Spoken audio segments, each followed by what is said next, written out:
Hola, hola. Aquí viendo otra vez lo de los celos y me doy cuenta que ya había leído esto de la celotipia. Ahora no hay números, nada más dice celos, recursos terapéuticos. De la señora Esther Pérez, OPI, española ella. Cierro mi cámara, abro pantalla y seguimos.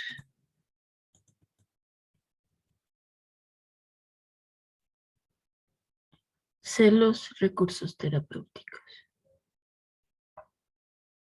Al abrir este capítulo soy muy consciente del riesgo que conlleva.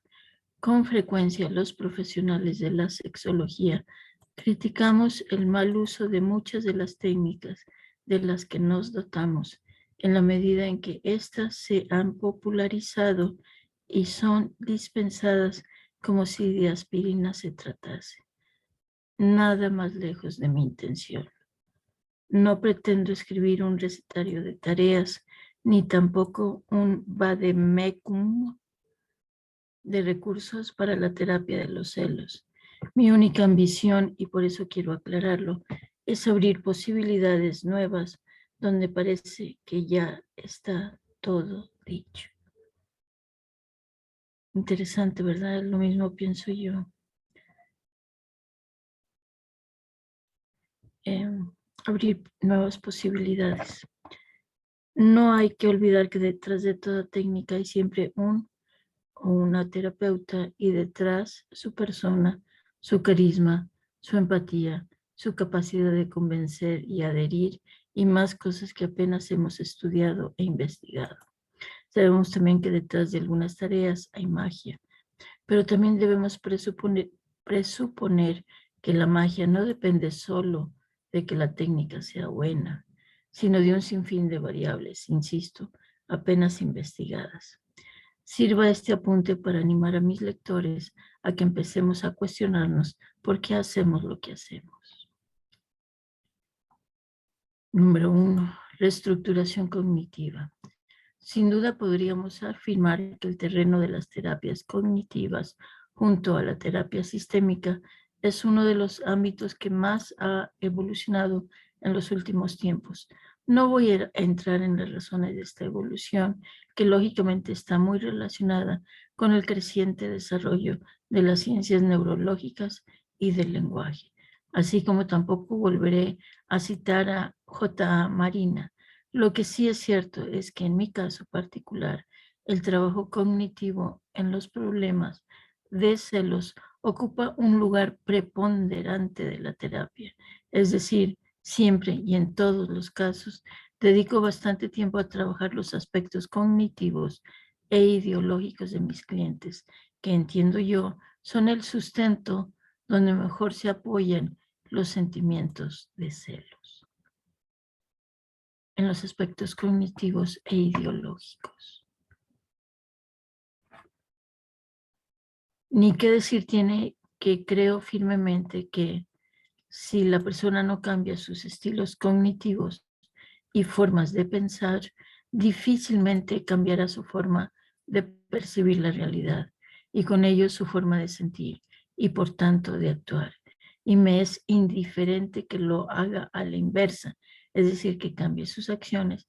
Hacer algo diferente es casi una máxima en terapia sistémica para llegar a pensar diferente, pero que cambie. Se podrían contar por cientos los aspectos que elaboramos en este sentido, puesto que se trata de un verdadero ejercicio de construcción y reconstrucción, de decodificación y recodificación, en suma, de estructuración cognitiva, pero por no extenderme, citaré algunos de ellos que en mi experiencia me resultan muy relevantes.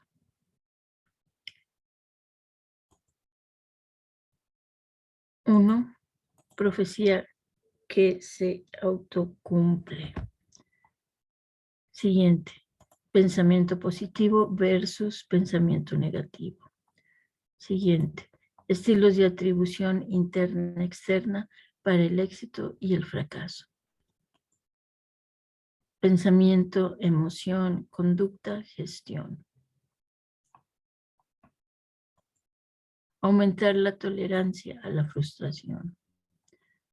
Aprender a vivir con un cierto grado de incertidumbre.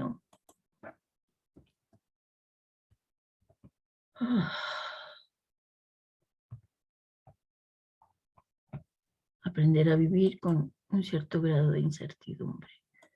Aprender a pedir y a concretar los deseos. Autorreestructuración cognitiva personal, detención de pensamiento. Autorreestructuración cognitiva personal, detención de pensamiento. Siguiente, darse cuenta del juego celotípico y de sus reglas. ¿Recuerdan las reglas de hago como que no me doy cuenta? No lastimo, entonces no digo, y la otra persona dice, uy, lo está haciendo porque se está comportando de manera muy extraña. Reducir me salté uno. Aceptar las diferencias hombre-mujer, comunicación y expresión de afectos. Reducir las expectativas de pareja. Reforzar el autoconcepto, la autoestima y la imagen corporal. Aceptar el coqueteo como forma de expresión social.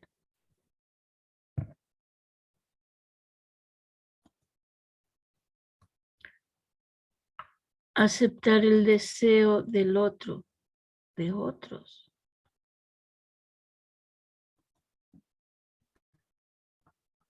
Relativizar el continuo fidelidad, infidelidad. Reducir la necesidad de garantías. Buscar fórmulas alternativas de expresión del amor.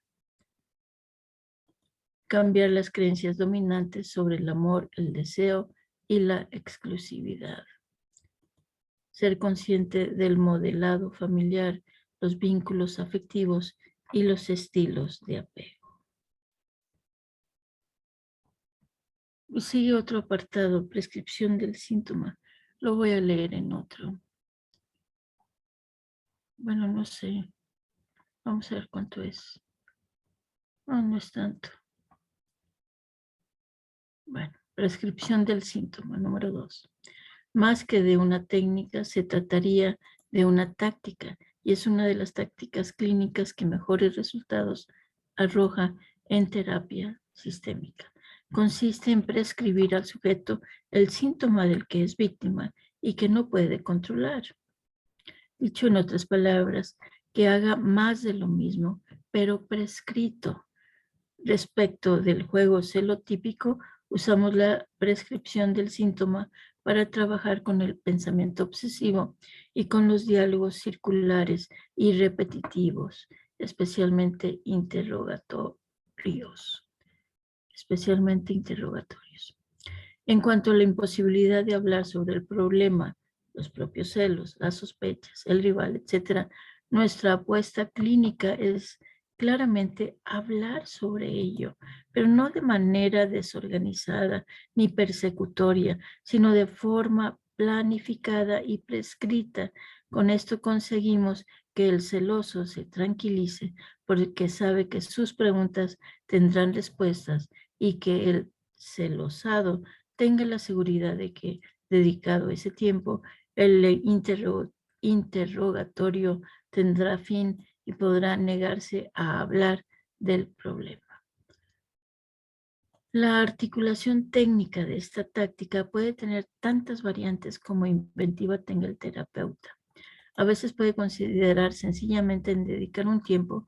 Nosotros solemos aconsejar entre 30 y 60 minutos a hablar de las dudas, sospechas y agobios del celoso en conversación libre. El posible riesgo de esta variante es fácilmente imaginable.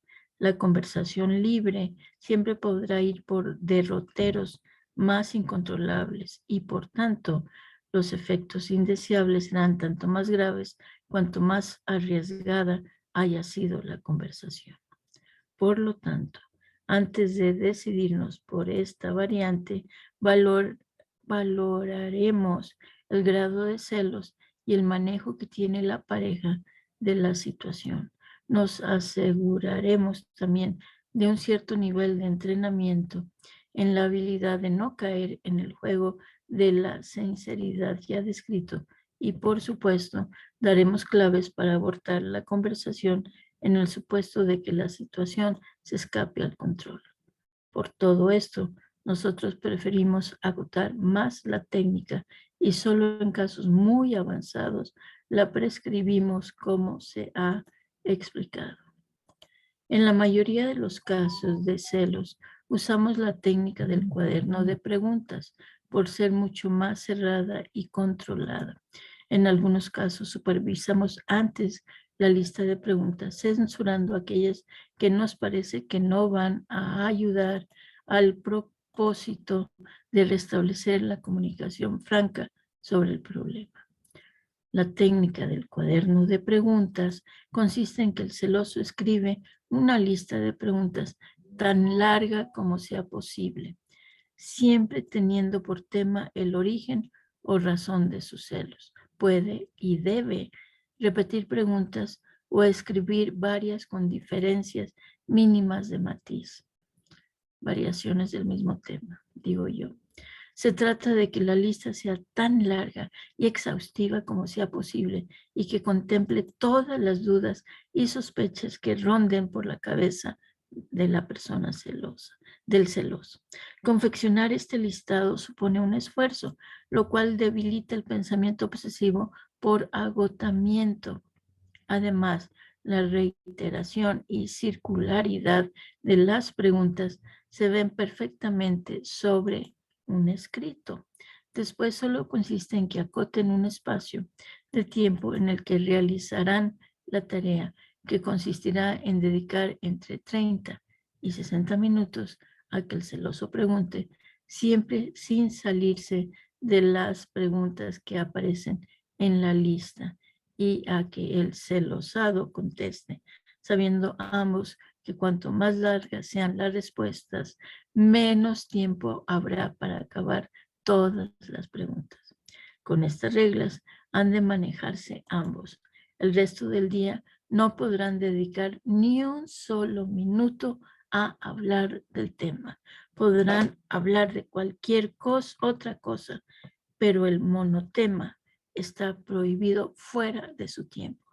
Así hasta el día siguiente que a la misma hora y con las mismas reglas volverán a repetir la operación hasta que se aburran. Dependiendo un poco de los casos, esta tarea podemos usarla también para trabajar episodios ya pasados que por alguna razón se recuerdan de forma recurrente, no dejando a los sujetos avanzar en la terapia. Decíamos al principio de este punto que utilizamos la táctica de la prescripción del síntoma para otro foco central, que es el pensamiento obsesivo. Con esto lo que pretendemos es que el sujeto, en vez de intentar dejar de pensar en sus obsesiones o querer controlar su pensamiento, dedique parte de su tiempo a pensar en ellas. De nuevo, más de lo mismo, pero prescrito, añadiendo las emociones negativas que esos pensamientos suscitan. Para estos casos usamos la técnica de leer, escribir y quemar, escrita por Steve de Chasser, 1969. La técnica consiste básicamente en que la persona debe encontrar un lugar cómodo en el que pueda pasar a solas un rato tranquilo y siempre a la misma hora del día. El periodo de tiempo no debe ser menor de 1 hora, ni mayor de 1 hora y media. Los días impares tienen que concentrar sus esfuerzos en escribir todos los pensamientos obsesivos que se le presenten, así como todas las emociones asociadas a ellos. Debe volcarlo todo incluso repitiendo una y otra vez lo ya escrito hasta agotar el tiempo. En los días pares debe leer las notas del día anterior y después quemarlas. Si esos pensamientos indeseados vuelven a aparecer fuera de ese horario, debe decirse a sí misma, a sí mismo, la siguiente orden. Ahora tengo otras cosas sobre las que pensar. Pensaré sobre esto en el horario que corresponde, o bien, en algunos casos, tomará alguna nota breve para recordar posteriormente estos pensamientos y volver sobre ellos en el horario asignado. En general, en uno y otro caso, son los mismos sujetos quienes abandonan la tarea cuando se dan cuenta de que los pensamientos obsesivos han desaparecido y tienen cosas más importantes que hacer. Así, incumpliendo la prescripción, resuelven el problema. Para concluir, recordar otra vez que la táctica no tiene más límites que la imaginación y la pericia del terapeuta. En nuestra experiencia hemos visto que da muy buenos resultados, no solo con pensamientos obsesivos o discusiones circulares, sino con otros rituales y conductas repetitivas como control del otro, seguimientos y vigilancia, registros de pertenencias, etc. Ahora sí, aquí detengo. Sigue Ordalia, o creo que se pronuncia Ordalia. Ordalia, sí lleva acento en la I. Acá está bien la palabra, Ordalia. Aquí. Bien. Interesante, más de lo mismo. Sí, en lugar de querer detenerlo, le doy full speed ahead, a toda velocidad. Meto el acelerador y escribo todo lo que me obsesione. Gracias. Como no lo leí antes. Sí, yo también tengo obsesiones, claro. O lo digo de otra manera. Solo yo tengo obsesiones. Sí. Gracias. A sonreír, a seguir conociéndonos más a través de muchos escritos de muchas personas. Muchas gracias.